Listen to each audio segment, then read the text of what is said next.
I think that for those who have no relationship to guns, like I had, they would discover that, like anything, it's just about getting used to it. And the question is, what are we comfortable with getting used to? So the subject of guns is obviously a provocative, sensitive topic. The side that are pro-gun control often only talk to each other and have likely never met a gun owner. And that's certainly who I was before I set about this project. Growing up in the UK, guns just weren't part of the conversation.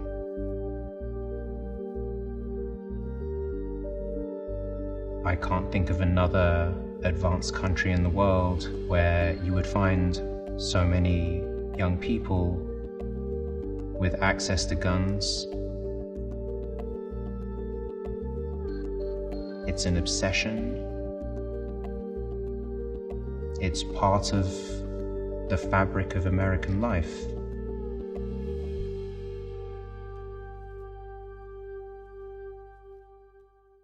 These pictures are a reflection of that. We spent 18 months. We traveled all over the country, from an hour outside of New York to Texas, Montana, Ohio, Missouri, Florida.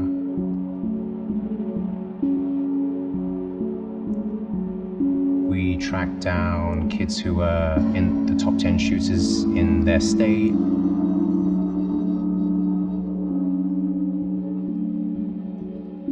In different categories of firearms.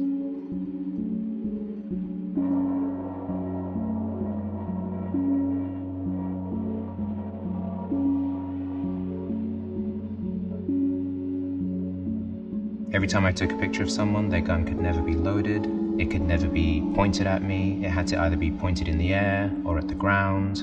Often they had to have safety caps or zip ties around the triggers, and the real eye-opener was that it's all very mainstream.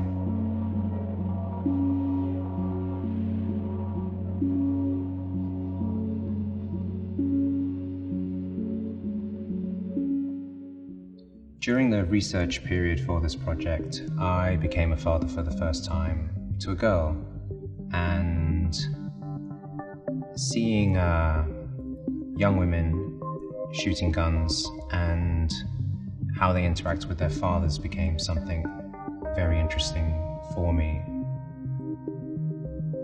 One of the most interesting young women was Katie Francis.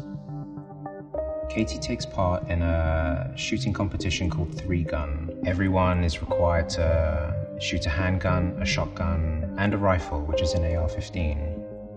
And she handles all 3 guns with a level of skill that I would have only expected to have seen someone in the military possess. There's something alarming about seeing someone so young have such capabilities, and alarming about seeing her father encourage those things. Yet there's also something wonderful about seeing the bond that she has with her father. It's often the duty of photographers to break stereotypes with their work. It's human nature to enjoy looking at a photograph of a healthy child or teenager smiling and feeling great about who they are and having confidence in something that they're good at. But at the same time, this teenager's holding a gun.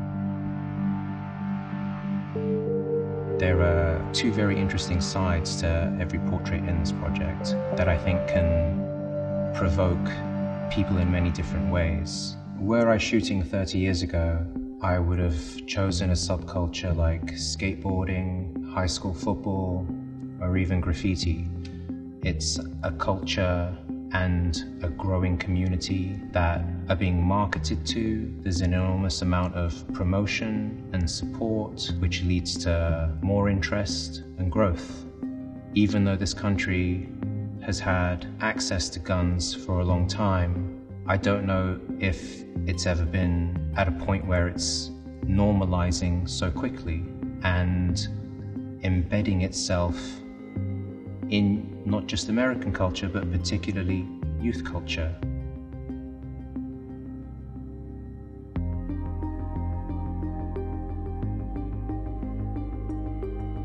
I strongly believe that American gun owners are never going to give up their guns. It's just not possible. There are too many legally owned guns out there. In this project, I have photographs of 250 young Americans who will be the responsible gun owners of the future. It's about young Americans getting together on both sides of that argument and just simply having a discussion. But that discussion has to change because it's certainly not happening